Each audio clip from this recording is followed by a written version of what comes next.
Hello and welcome to the NewsX Sunday Guardian Roundtable. Well, today we are taking a look at what happened at Lakhimpur Kheri and also what happened afterwards. There's no other word to call it, but the brutal murder of at least 4 farmers and 4 other people. There was a journalist, there were 3 BJP workers also who died in the ensuing violence that happened. But after that, what happened? Has there been any act of condemnation from the government? That is worrying. Forget the government, from the BJP, there's been just no reaction from the BJP, either at the state level or the central level, except one press conference by Siddharth Nath Singh, where he said, compromise ho gaya aur sab khush hain. Now, sab khush hain, I don't think, that's the people we have with us on the panel. Suhail Seth, who's a great expert on Shakespeare and irony, and even he'll agree this is an understatement of the year, sab khush hain. But the opposition, of course, has been reacting. The BJP on various channels have been accusing them of politicizing the event.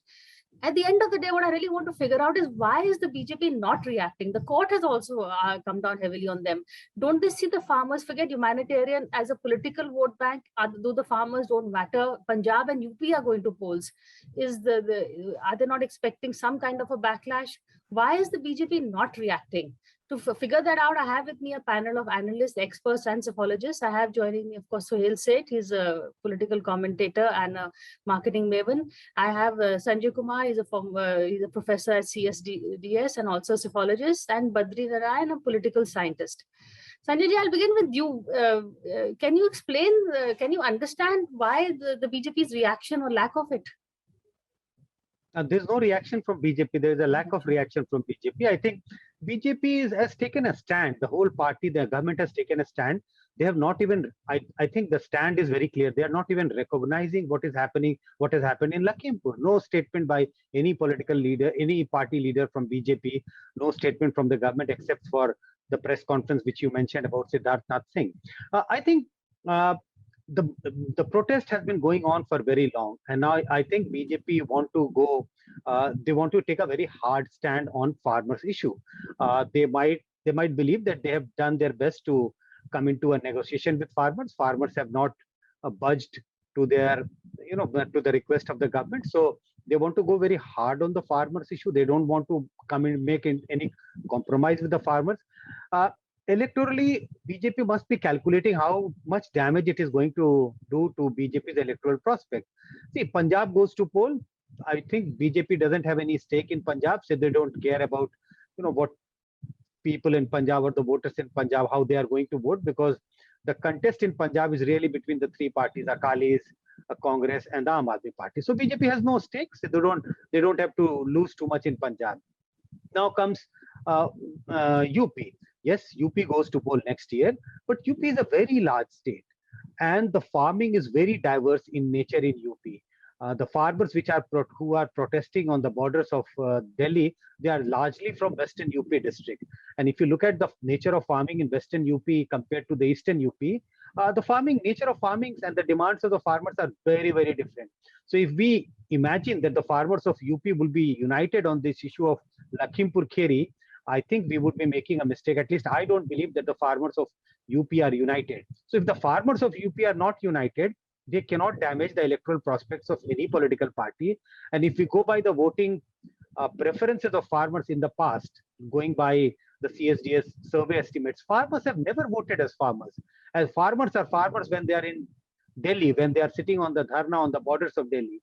As soon as they go back to their own village, 80% of the people in the village are farmers. So get divided in terms of their other loyalties, their caste loyalties, their other loyalties. So farmers have never voted as farmers. So BJP, I think, may have looked at these trends very, very carefully. And I think BJP doesn't fear too much, even if the farmers get united in Western UP and vote against BJP. So that's not going to do a lot of damage to BJP's electoral prospect. That is the reason why BJP is not even acknowledging what is happening in what has happened in Lakhimpur Kheri. Well, what is your takeaway from what Sanjay ji said? Yes, maybe politically, electorally, but there is a humanitarian, there is a governance narrative also that is being ignored. So, my question is to you. Okay. I think, as Sanjay said, we have seen this constant belief in denial from the BJP, and it stems right from the top. The top echelons of the BJP believe that all Indian issues that are prickly towards them are of no importance. Number one. Number two, they have this uncanny belief, and they've been proven right, except recently in Bengal, that they are there to win elections and not for governance. Because if they were there for governance, and if Modi was India's prime minister rather than BJP's mascot, then he would have responded to many of these issues today and in the past, but he's chosen not to. Number three, I also believe, and let's cut the man some slack, Modi is in a very unenviable position. If he says he's damned, if he doesn't, he's still damned. Because the media in many parts and in many sections has taken this position. Now, the other irony, which is really, really terrible, is that the fake news machinery has now started working against the BJP.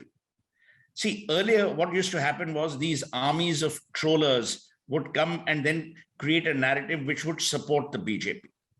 Today, that's no longer the case. And I must say, for whatever reason, Rahul Gandhi and Priyanka, more Rahul, have begun to set the agenda. The nature of strategy, and Badri is more eminently qualified to comment on that. The nature of political strategy is who sets the agenda.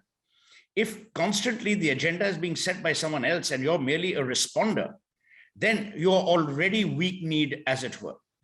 If you see, this whole issue could have been resolved with greater equanimity and more amicably if you hadn't created the drama around Priyanka Gandhi and Rahul Gandhi. You've done this before in Hasrat, you've done it now. What you're showing is you're constantly allowing them to play the victim card and be the people who are near the people rather than you who are in your ivory towers. But the main question is, will it impact the BJP? I don't think so, for two reasons. The farmer issue, as has been brilliantly explained by Sanjay, rests. The second, Priya, is we have become inordinately fickle, and we believe that there is no alternative. So fickle and the Tina factor are actually weighing in favor of the BJP rather than against them. But having said that, and this is where I'm unable to understand why the great communicator, the great sloganeer is unable to communicate at all when it comes to tricky and prickly and germane issues. Where we are getting a lot of flack is internationally.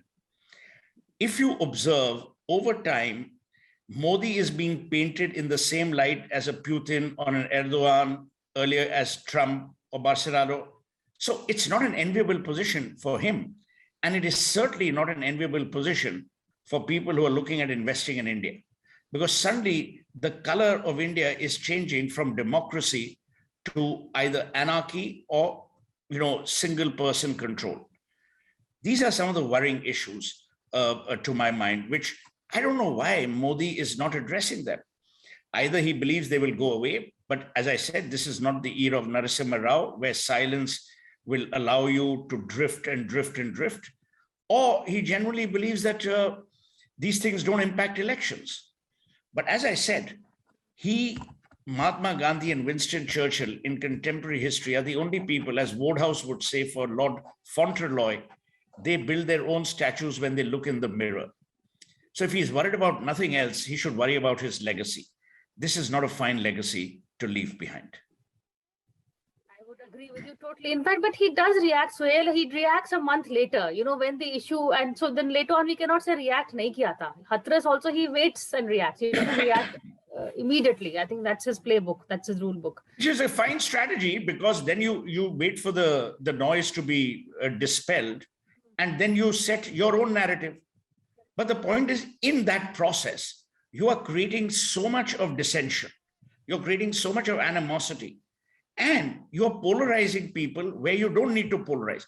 For me, if I were prime minister, this was an act of criminality. It wasn't an act of politics. It wasn't an act of anything else. It was criminal attempt to murder behavior. He should have treated it like that. If Mishra had resigned and if the son had been arrested on day one, none of this would have happened.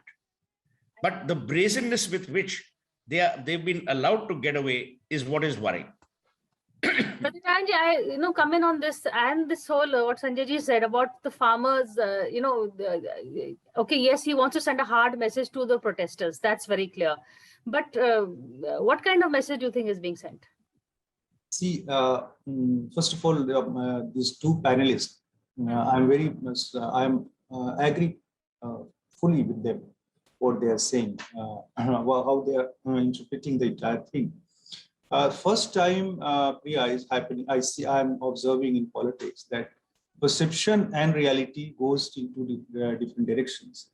Earlier, we used to say that perception makes narrative, but here perception is going to lead by someone, as analyzed by Suhailji, and reality is going to be favored in another forces. I don't know. I think we know, but there is no time to analyze. But this is happening. See this Lakhimpur case, as Sanjay ji rightly said, that UP is a very diverse form of pigeon culture, and we have different kinds of pigeon identity. And when they and the second thing, when the people go to vote, they don't go to vote as pigeon, they go to vote as caste, they go to vote as religion, they go to. We are serving, JB Pant Qualitative Research Group is serving various villages of different segment of regions of Uttar Pradesh. And what we are observing that this issue has no impact. Even people are not talking about it. It is being discussed in the media, it is being discussed in the social sites, but in villages, they are near Banaras, near Gazipur, near Ajamgarh, or in Bundelkhand, they are not even talking about it. And that's a very different situation. And secondly, what we are observing, that you must have heard narrative when this Lakhimpur one, the person who was beaten in the was a car driver or something.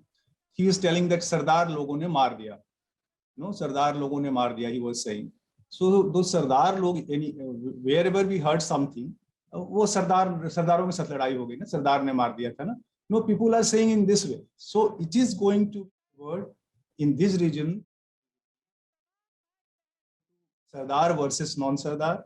It may go to Western UP and this region, pigeon mobilization and other forms of pigeon mobilization. So it is not going in that way to impact BJP electorally. But perception, because perception are being created at two levels, media and social sites. They are not in favor of their. Let me bring in Yashwant Deshmukh ji also, and he's as founder and director at Sea Voter.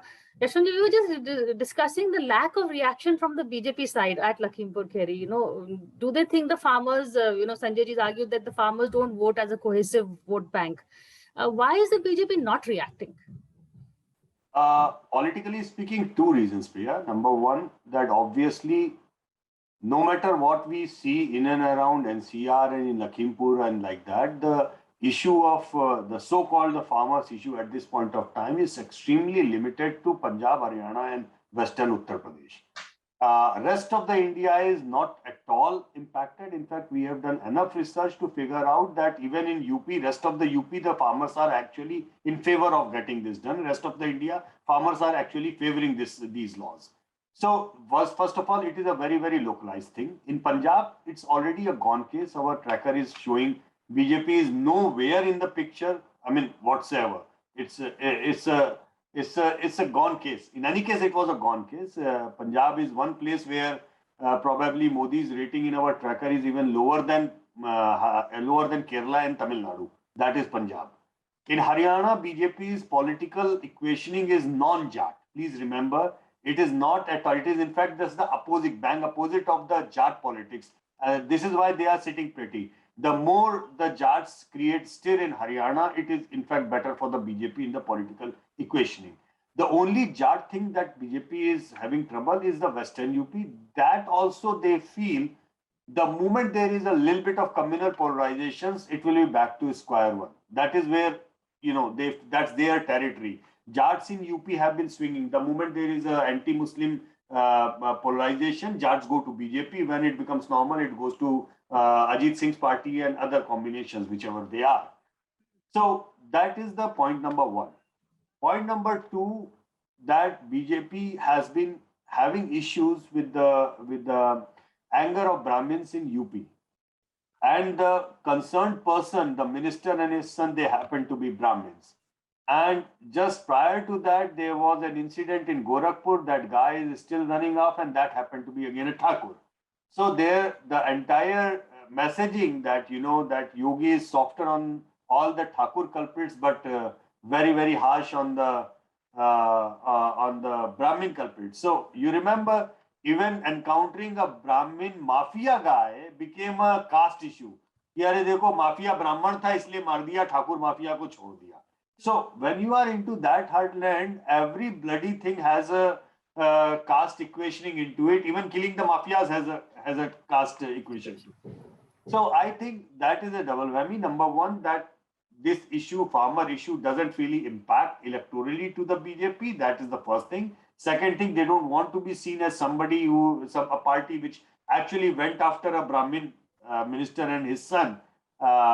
After that something, because they were already on the back foot as far as the Brahmin equation was concerned. So immediately I can think these are the two major things why BJP is keeping mum and they are least bothered right now. BJP's lack of reaction on this Lakhimpur Kheri brutal murders, I would say. Sanjay ji, so, what you said, a lot of people have agreed with. Yashwant ji has also brought in the caste factor. Would you agree that is also one of the issues? Yeah, that is also one of the issues, because for the last couple of months or a little more than that, there have been whispers around across UP that Brahmins are unhappy with the ruling government, especially Yogi Adityanath. So the minister and his son, they belong to the same caste, they belong to the Brahmin community. And the fear is that if the government want to take a tough stand against the minister and the son, if the son is arrested, he might get arrested today, we don't know. But if government wanted to come hard on the minister and the son, that would have sent a very wrong signal to the Brahmin community, and all the political parties are trying hard to mobilize the Brahmin vote. Samajwadi Party is also doing Brahmin Mahasabha, BSP is also trying to make inroads among the Brahmin vote, and Congress is also trying to win back the Brahmin vote. And we must remember that Brahmins are roughly in the range of say 10 to 12% of the total voters in UP. So BJP doesn't want to make any mistake in electoral sense. BJP doesn't want to Priyanka make any... again, then what Sohail said, Rahul Priyanka setting the narrative. Is it going to be a game changer for the Congress? See, game changers, absolutely not, because game changer would mean they should be at least in the electoral race. They are not going to be in the electoral race. Yes, it might help Congress in gaining 2, 3, 4% vote. So their vote share was about 8 to 9%. They might get 12% vote. That's the only gain I see for the Congress. I don't see Congress even coming close to in the range of electoral contest. But Sohail, do you think for Priyanka per se, this has been a game changer? You spoke about Rahul setting the narrative, but there is a lot. Suddenly, the Priyanka is coming up. We have the Congress people very excited. Oh, yatra karengi, ye karengi, wo karengi. Do you think? The good news about India is that elections are not decided on Twitter. Otherwise, Rahul Gandhi would be prime minister. And Priyanka Gandhi would be perhaps the home minister or whatever she is, or perhaps the minister for Swachh Bharat, given her recent desire for carrying a broom. The reality is as follows. The Congress needs two things. Number one, it needs revitalization. Number two, the Gandhis need to tell the world, especially their own people, whether it's G23 or now it must have ballooned to G333, that they are in control. The reality is that if my good friend Salman Khurshid would have gone there, no one would have bothered. Or, even Kapil or anyone. All said and done, people are still rallying around the Gandhis. So if they don't, as Sanjay rightly says, they're not going to win the UP election, but they will certainly re-cement their authority within the Congress, which was on the wane. Number two, they will also send out a message to all the Congress people, whether dissidents or people who agree with them, that look, you don't have a choice. We are the glue that binds the party. That is step one. Step two, I think where Rahul misses out and Priyanka certainly does, is their lack of both strategic intent and hard work. For whatever you might say about Narendra Modi, hard work is not something that you can fault him on. Neither can you fault him on strategy. So you're up against a formidable electoral machine. To do that, you will have to make some alterations. But I think the first step has been taken with Lakhimpur. The first step has been taken with UP. They've managed to garner national media attention. For the first time, I saw some channels even asking Rahul that, aren't you upset that you've been held back at the Lucknow airport? These are the same channels who wouldn't even bother to interview him. So obviously, signs are things are changing. And to my mind, we need that to happen. I'm a great believer that India is no democracy without an opposition. And if we don't build an opposition, we're in deeper trouble than you and I can imagine. But Randy, where is the Brahmin vote going to go? Can Priyanka capitalize on the harsh word, but that's what politicians do, on what happened in Lakhimpur? See, Priya, Brahmin is largely still going to favor BJP, in spite of all effort of our BSP leaders to mobilize them. But it's really a problem. If in the case of Ajay Mishra, government, this is a really problem for government to how to handle this, because Ajay Mishra, Teni, is a symbol of one of the Brahmin politician.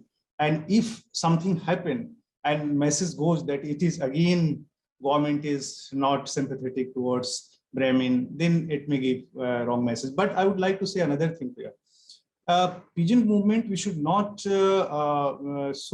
take it so easily, because already the mind behind pigeon movement, like Naresh Tikait and all, they have said that we will move around UP. And whenever they will move around UP, Lakhimpur Kheri has no impact, but they may create some irritants or some issues everywhere, and opposition will get a kind of opportunity to use it as a meta narrative against BJP. So, and that will create problem for BJP to reset their own narrative, because they had a plan to set their narrative, already made plan, and those plans were disturbed with the Lakhimpur Kheri narratives. So they will have to rework on that and reset it. And the pigeon movement will not, the opposition will not allow to reset them due to pigeon movement. They are using pigeon movement. And I used to say that pigeon movement for opposition is a shield and sword both to fight against BJP in this election. And that you can see, because Corona is not going to help them. Now pigeon movement may appear, pigeon movement in any form. This leaders' mind behind pigeon movement, they would like to disturb BJP narratives entire. Let me quickly get Yashwant Deshmukh also, because Yashwant, this Brahmin, where will the Brahmin vote go? And is now the narrative going to be Lakhimpur Kheri? See, I totally agree with Badri that I mean, Brahmin or upper caste largely have been with the BJP, and यार हमारे UP में ना ब्राह्मण vote बोलते हैं, नाराज होते हैं तो घर बैठते हैं, वो सामने वाले को वोट नहीं करते. Please try to understand, there is a big difference in sitting at home and swinging to somebody else. That swing is not going to happen. Let's be very, very clear. Second thing, when we see an upswing of Congress or Priyanka's work, it's not just Brahmins. Please try to understand the core component of the Congress sphere in UP was Dalit, Brahmin and Muslim. So there would always be element between these three who are not going with SP or BJP or BSP, who are disheartened and sitting at home. Their turnout will increase. Those old time Congress people, जिनके मन में रहता है कुछ तो करो यार, हम निकल के तो आए, कुछ तो करो. So that kuch to karo is happening, and Suhail is absolutely right that this kuch to is something is happening, and that's a good signal for democracy. Because I will take a step ahead. What Suhail said. Number one, for a good democracy, we definitely need a good opposition, and I am absolutely firm and clear about it. There cannot be an opposition alternative without Congress. Let's be very fair. It is the only pan-India party where it's still getting, even at this worst possible phase, they are still getting 1 in every 5 Indian voters. 20% is a big number to poll in Lok Sabha elections. For more such videos, subscribe to the NewsX YouTube channel, hit the bell icon.